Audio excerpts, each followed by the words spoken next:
आल्हा आल्हा परम भक्तों में से वो भक्त है जो माँ शारदा के आज भी प्रथम दर्शन करते हैं। आल्हा को माने तपस्या से प्रसन्न होकर अमृतता का वरदान दिया था। कहा जाता है कि आज भी माँ के दरबार में प्रथम पूजा आल्हा के द्वारा की जाती है। आल्हा ही मंदिर में प्रथम पहुंचकर फूल व पूजा अर्चना करते हैं।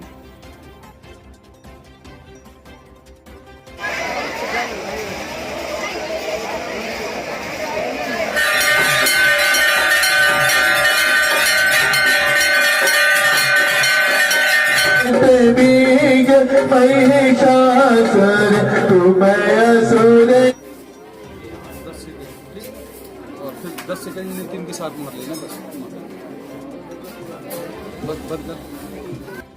माँ शारदा का परम भक्त आल्हा, जिसे माँ ने अमृतता का वरदान दिया था।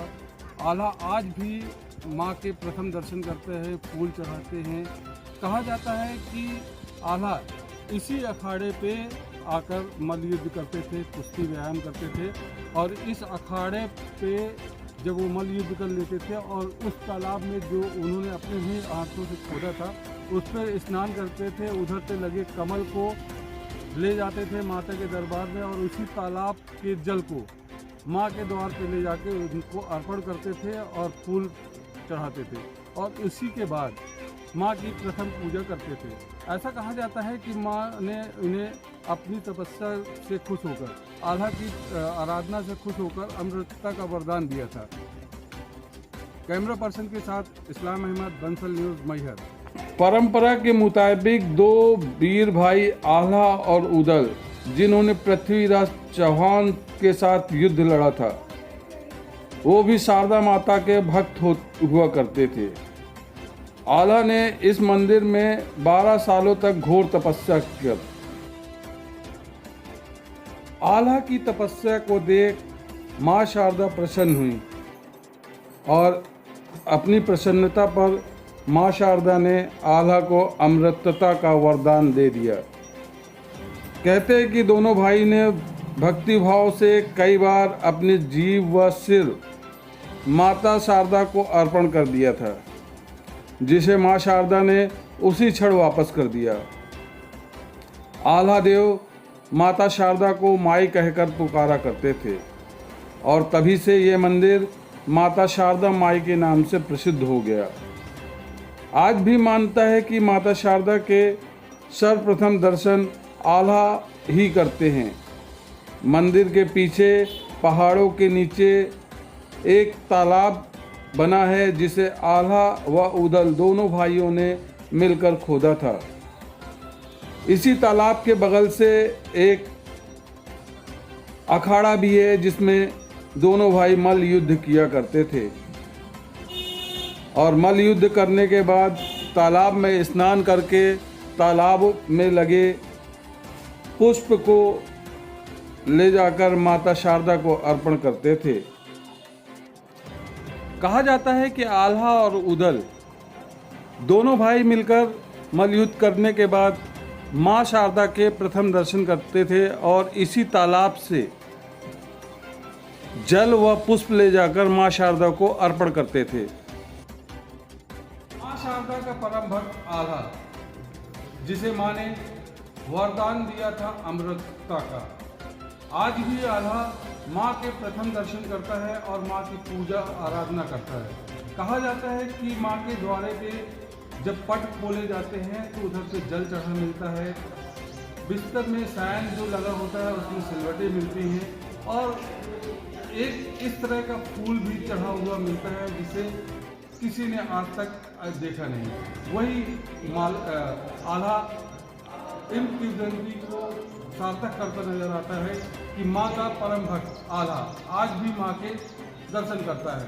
हम पहुँच चुके हैं आल्हा के एक मंदिर में, जो कि मंदिर के पीछे ही है, पहाड़ी के पीछे है। उधर पे हम पुजारी से संपर्क करना चाहेंगे और उनसे जानना चाहेंगे कि आल्हा इधर पे कब आए और किस तरह से इधर पे माँ की भक्ति की और माँ को वरदान प्राप्त हुआ उनको अमृतता का। पुजारी जी इधर पे आल्हा जी आए थे और उनको अमृतता का माता ने वरदान प्राप्त दिया था, तो किस तरह से उन्होंने भक्ति की माता की और कैसे उन्हें अमृतता का वरदान प्राप्त हुआ?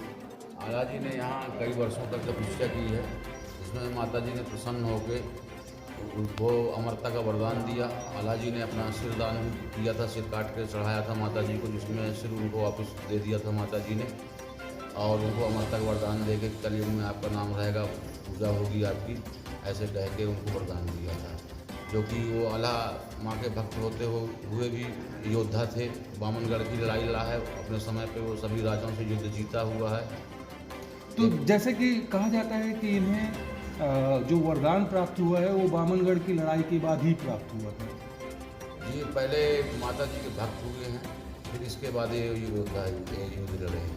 इधर पे जब ये महोबा में ये सेनापति थे, इसके बाद वहाँ से आके यहाँ पे माता जी की तपस्या की गई। तो बामनगढ़ के युद्ध के बाद आल्हा इधर पे माता जी की भक्ति में लीन हुए और माता जी ने उनकी भक्ति से प्रसन्न होकर इन्हें अमृतता का वरदान प्राप्त दिया, और इस वरदान के चलते आज भी आल्हा माँ शारदा के प्रथम दर्शन करते हैं और पूजा आराधना करके चले जाते हैं। प्रसिद्ध इतिहासविद कर्निंघम द्वारा माँ शारदा मंदिर का काफ़ी अध्ययन किया गया। मैहर स्थित जन सूचना केंद्र के प्रभारी पंडित मोहनलाल द्विवेदी ज्योतिष गुरु शिलालेख के हवाले से बताते हैं कि कर्निंघम के प्रतीत होने पर 9वीं व 10वीं शताब्दी के शिलालेख की लिपि न पढ़े जाने के कारण अभी भी रहस्य बने हुए हैं। मंदिर के ठीक पीछे इतिहास के दो प्रसिद्ध योद्धाओं व देवी भक्त आल्हा उदल के अखाड़े हैं तथा यहीं एक तालाब और भव्य मंदिर है जिसमें अमृत का वरदान प्राप्त आल्हा की तलवार उसी की विशाल प्रतिमा के साथ हाथ में थमाई गई है। आल्हा के बारे में एक संक्षिप्त जानकारी भी है आपके पास में, वो बता दीजिए। आल्हा उदल दो भाई थे और एक्चुअली क्या है कि आल्हा उदल के पिताजी दो भाई थे। एक का नाम था बक्सराज जी और एक का नाम था दशराज जी। बक्सराज जी के दो बच्चे थे, एक आल्हा और एक उदल, और दशराज जी के भी दो बच्चे थे, एक का नाम था मनके और एक का नाम था सुखे। ये चारों भाई महावीर थे, बहुत सूरवीर थे, और इन्होंने बामन गढ़ों को जीत लिया।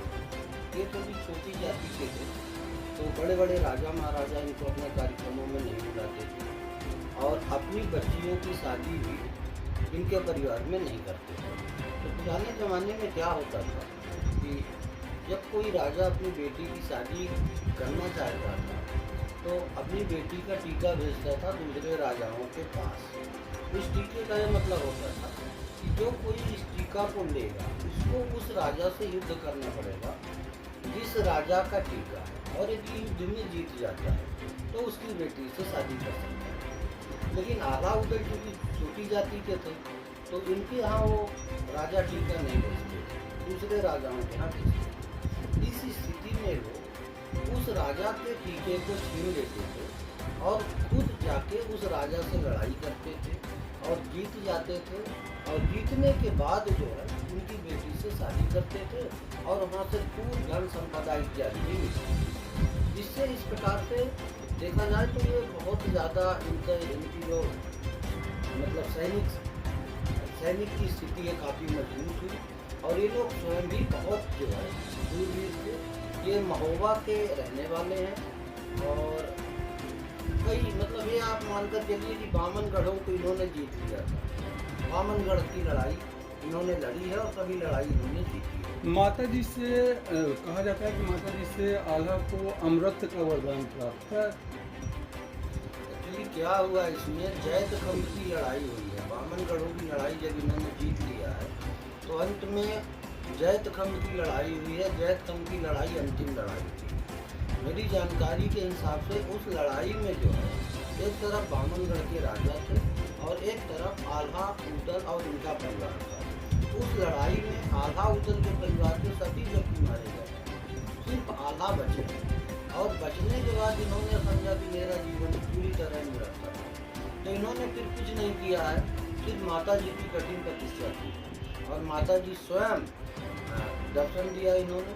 और माता जी ने इन्हें अमृत का वरदान दिया, अमर हो जाने का।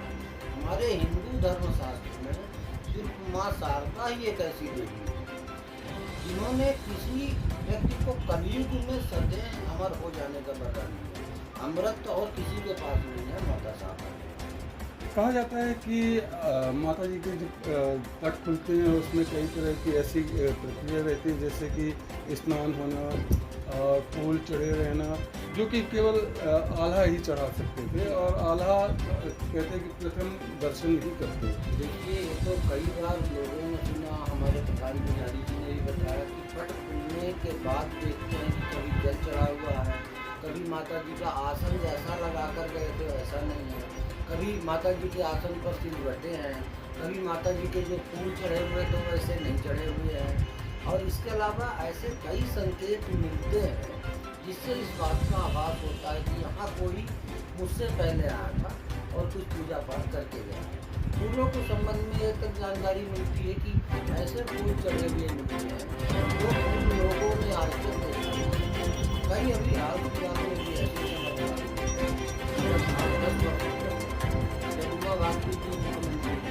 उस समय पूर्णिमा का दिन है, मुझे याद है, और पूर्णिमा के दिन में रात में 40 मिनट में ऑटोमेटिक घंटे घड़ियाल हमारे से बजने, यहाँ तक कि इलेक्ट्रॉनिक घंटे घड़ियाल तक बजने। इसके अलावा और भी कोई चमत्कार अभी पिछले साल की घटना है, ये तो पता नहीं था कहाँ पे डाला था माता जी के और जो उन्होंने जाने की कोशिश की तो मिला नहीं, और अंतिम वहीं से गायब। ये निकलने के लिए रास्ता हुआ, अब वो कहाँ गया, कैसे गया मंदिर के महंत सुमित महाराज जी बताते हैं कि यदा कदा अभी भी माँ का पहला श्रृंगार आल्हा ही करते हैं और जब ब्रह्म मुहूर्त में शारदा मंदिर के पट खोले जाते हैं तो पूजा की हुई मिलती है। इस रहस्य को सुलझाने हेतु वैज्ञानिकों की टीम भी डेरा जमा चुकी है, लेकिन रहस्य अभी भी बरकरार है।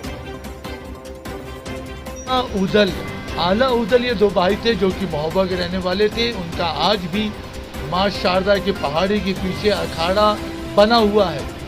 उसी ज़माने से कलयुग लग चुका था, लेकिन आला उदल में आल्हा को माँ शारदा ने अमरता का वरदान दिया गया है, जिसकी अनुभूतियाँ उनके आने की आज भी प्राप्त होती है। ऐसे प्रमाण देखे गए हैं जिससे ये विश्वास से कहा जा सकता है कि आल्हा आज भी आते हैं। जैसे